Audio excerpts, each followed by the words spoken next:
Hello friends, మీరు గనుక subscribe చేసుకోకుండా ఈ వీడియో చూస్తుంటే ప్లీజ్ సబ్స్క్రైబ్ చేసుకోండి. అలాగే ఈ వీడియో చివరి వరకు చూసి కథ గనుక మీకు నచ్చితే లైక్ చేయడం మర్చిపోకండి. ఆమె చదువుకోలేదు.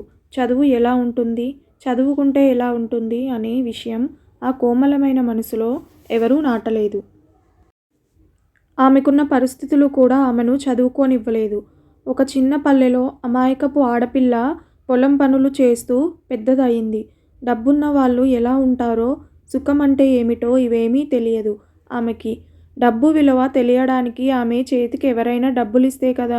రోజంతా పొలం పని చేయడం, నీళ్లు తోడి గోళాలు నింపడం, పశువులకు మేత పెట్టడం, పాలు పితకడం, ఇవే పనులు ఆమెకి. ఆమె ఎవరి దగ్గర పని చేస్తోందో అతను ఆమెకి ఏమవుతాడో కూడా ఆమెకు తెలియదు.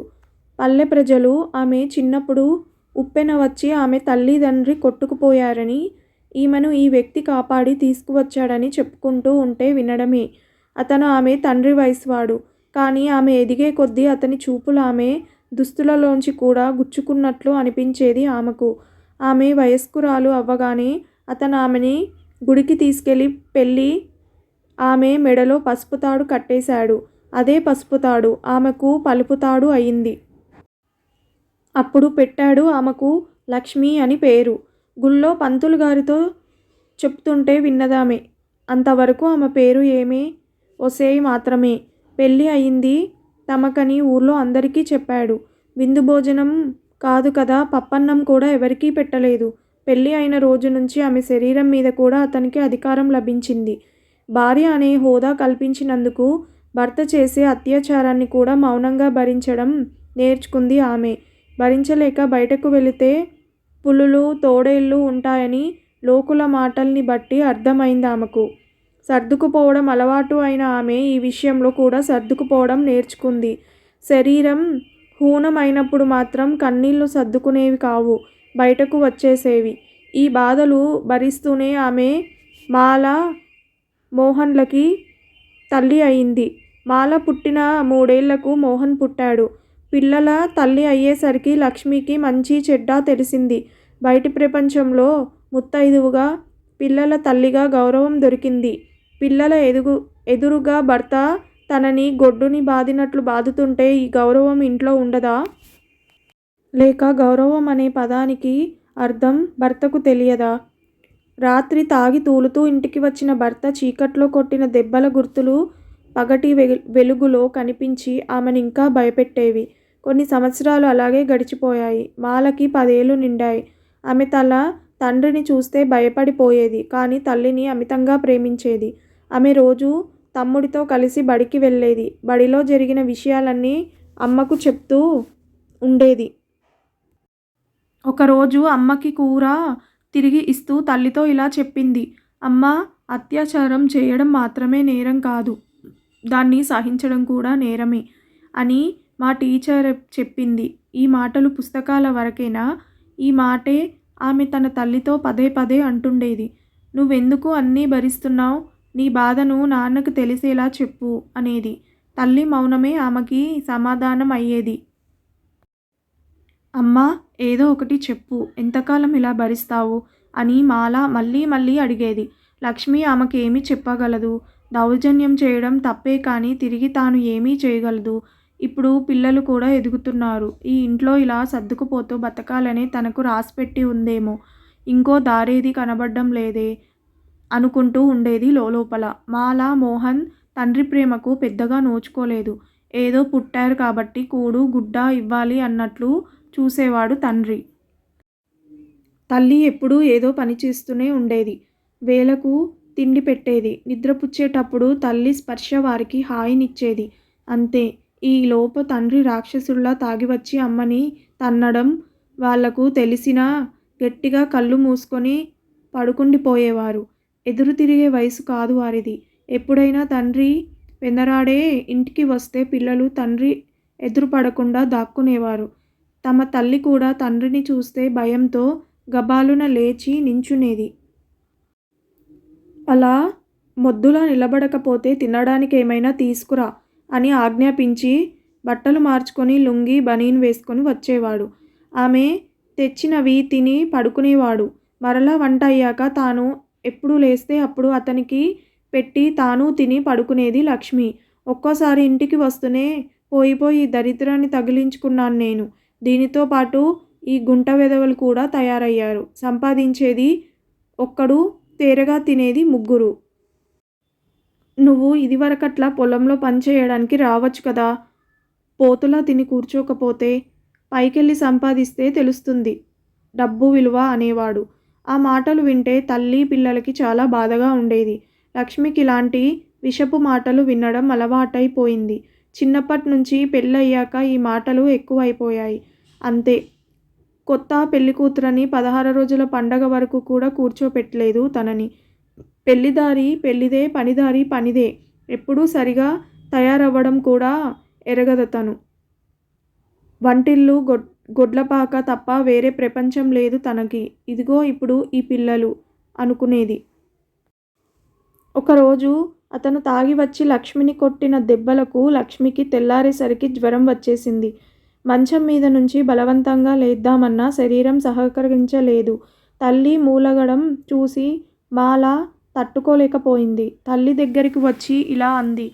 ఇలాంటి తండ్రి బ్రతికున్నా చచ్చినా ఒకటే అని. తల్లిని బలవంతంగా లేపి పాలు తాగించి పడుకోబెట్టింది. ఏదో మందుల షాపులో తెచ్చి వేసిన జ్వరం తగ్గలేదు. తండ్రి ఏ కలనున్నాడో ఆస్పత్రికి పోయి మందులు తెచ్చి కూతురికిచ్చి ఇలా అన్నాడు. ఈ మాత్రలు వేసి ఈ ఆయింట్మెంట్ దెబ్బలకు రాయి అని. మాల కోపం పట్టలేకపోయింది. ఎందుకు? అమ్మ లేస్తే మళ్ళీ కొడదామనా? నీ చేతులకు దురద పుడుతుందా? మళ్ళీ లేస్తే మళ్ళీ కొట్టే కన్నా అమ్మని ఒకసారి పీక పిసికి చంపేయ్. ఆ తర్వాత తమ్ముణ్ణి నన్ను చంపేయ్. నీకు మాకు కూడా దరిద్రం వదిలిపోతుంది. నీకంటే కసాయివాడు నయం. చంపే వరకు గొర్రెలనే ప్రేమగా సాకుతాడు. మేము పుట్టాక అమ్మ నవ్వడం నువ్వు మమ్మల్ని చేరదీయడం చూడలేదు. నీలాంటి రాక్షసుడికి భార్యా పిల్లలు అనే ప్రేమ ఉండదు అంటూ ఏడవడం మొదలుపెట్టింది. మాల ఏడుపు చూసి మోహన్ కూడా ఏడుపు మొదలుపెట్టాడు. కూతురు చీత్కరించుకునేసరికి మనసుకు గట్టిగా తగిలింది మాల తండ్రికి. కసాయివాడు అనే మాట జీర్ణించుకోలేకపోయాడు అతను. ఈరోజు తన బిడ్డ తనని అసహ్యించుకుంటోంది. రేపు తిరగబడుతుంది. లక్ష్మి ఎప్పుడూ ఎదిరించి మాట్లాడలేదు. ఇది తన రక్తమే కదా. పిల్లలు తన పిల్లలే కదా. మరి తను ఏమిటి ఇలా ప్రవర్తించాడు? తిండి పడేస్తున్నావు కానీ కసాయివాడు గొర్రెలను నీకంటే ప్రేమగా చూసుకుంటాడు అని కూతురు అంటే తన చెవిలో తుప్పు వదిలిపోయింది. శిలలాంటి తను చిత్రమైపోయాడు. ఛీ, నాది ఒక జన్మేనా అనిపించిందో ఏమో. వంటిల్లోకి వెళ్ళి అన్నం వండి చారు కాచాడు. అన్నం చారేసి కలిపి కంచంలో పెట్టి కూతురికిచ్చాడు. ఇది మీ అమ్మకు తినిపించు అని కూతురితో చెప్పాడు. చురుక్కుమని తల ఎత్తి చూసింది మాల. నువ్వే తినిపించుకో అంది. అతను ఏమీ మాట్లాడకుండా కంచం పట్టుకొని భార్య దగ్గరకు వెళ్ళి కొంచెం ఎంగిలిపడు లక్ష్మి అని ఆమెను లేపాడు. ఆమె లేవలేకపోతే కంచం బల్ల మీద పెట్టి నెమ్మదిగా తానే ఆసరా ఇచ్చి లేపాడు. నువ్వు అన్నం తిని మాత్రలు వేసుకో లక్ష్మి. నీకేమైనా అయితే నేను పిల్లలు ఏమైపోతాము? అతనిలో పశ్చాత్తాపం కనబడుతోంది. బహుశా తాను చేసిన తప్పులకు ప్రాయశ్చిత్తం చేసుకుందాము అనుకుంటున్నాడేమో. అతని మాటలకు లక్ష్మి కన్నీరు కార్చింది. లక్ష్మి కళ్ళు తుడుస్తూ ఇలా అన్నాడు అతను. నేను పెట్టిన బాధలు నువ్వు నోరెత్తకుండా భరించావు. నా కూతురు నన్ను కసాయివాణ్ణి అంది. మిమ్మల్ని ఒక్కసారి చంపేయమంది. అది చెప్పే వరకు నేనెంత చెడ్డవాణ్ణో నాకే తెలియలేదు. నిన్ను చాలా బాధ పెట్టాను. నన్ను క్షమించు లక్ష్మి. అతని పాపం కన్నీటి రూపంలో కరిగిపోసాగింది. ఇది చూసిన మాల నెమ్మదిగా లేచి తల్లి దగ్గరకు వచ్చి చెప్పింది. అమ్మా, అన్నం తిని నాన్న మారాడు. నీకోసం స్వయంగా అన్నం వండి తెచ్చాడు. ఇంకెప్పుడు నాన్న నిన్ను బాధ పెట్టడు. లే అమ్మా అంది. తండ్రి కూతురు నెమ్మదిగా లక్ష్మికి అన్నం తినిపించారు. మింగుతున్న ఒక్కో ముద్ద అమృతంలా తోస్తోంది లక్ష్మికి. అన్నం కడుపులో పడగానే కొంచెం ఓపిక వచ్చింది లక్ష్మికి. మాత్రలు వేసుకొని గోడకు జారబడి కూర్చుంది మంచంపైనే. తండ్రి మాలతో అన్నాడు. నువ్వు తమ్ముడు అన్నం తినండి, నేను అమ్మ దగ్గర కూర్చుంటాను అని లక్ష్మి చేతిలో చేయి వేసి రాయసాగాడు. మాల లోపల నుంచి అరిచింది. నాన్న చారులో ఉప్పు వేయలేదు. నువ్వు ఈసారి అతనికి కోపం రాలేదు. పక్కున నవ్వి నాకు వంట అలవాటు లేదు కదా, ఉప్పు కలుపుకొని తినండమ్మా. ఈసారి అమ్మనడిగి జాగ్రత్తగా వంట చేస్తాను, సరేనా అన్నాడు.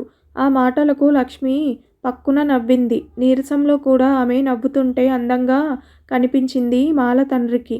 పిల్లలు తినేసి తండ్రికి కంచంలో అన్నం పెట్టి తెచ్చారు. నువ్వు తిను నాన్నా, చారులో ఉప్పు సరిపడా వేసి తెచ్చాను అని తినిపిస్తున్న కూతుర్ని వింతగా చూస్తున్న కొడుకుని దగ్గరకు తీసుకున్నాడు ఆ తండ్రి. ఇక మిమ్మల్ని ఎప్పుడూ బాధ పెట్టను. నా మీద ఒట్టు. మిమ్మల్ని సంతోషంగా ఉంచి నేను చేసిన తప్పులకు ప్రాయశ్చిత్తం చేసుకుంటాను అని ఒట్టు పెట్టుకుంటున్న భర్త చేతిని మొదటిసారి గట్టిగా పట్టుకుంది లక్ష్మి. ఇక లక్ష్మికే కాదు, ఆ కుటుంబానికే మంచి రోజులు వచ్చాయి. ఈ కథ కనుక మీకు నచ్చితే ప్లీజ్ సబ్స్క్రైబ్ చేయండి. అలాగే లైక్ చేయడం మర్చిపోకండి. Thank you so much for watching this video.